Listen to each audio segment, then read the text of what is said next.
It's okay. Hello guys, babay kami ni Ethan.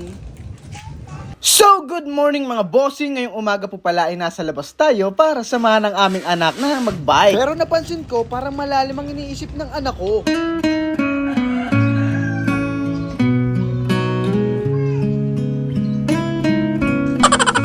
Nakakita lang pala ng ibon kaya napahinto. So ayun mga bossing, maaga-aga nga pala tayo ginising ng batang ito dahil nag-request talaga siya na mag-bike.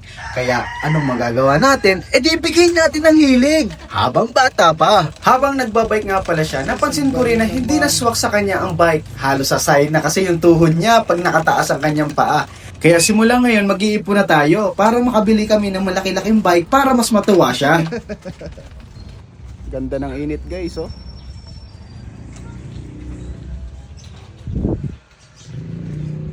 Ang aliwalas. Sarap mag-swimming. Hindi ka papagod? Ha? Hindi ka papagod? Habang nagbibideo nga pala ako, ay may hindi inaasahang pangyayari. Oh no!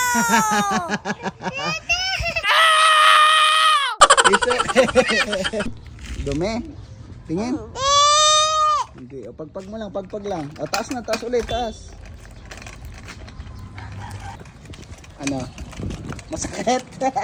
Ganyan talaga. Part yan ng pagkabata.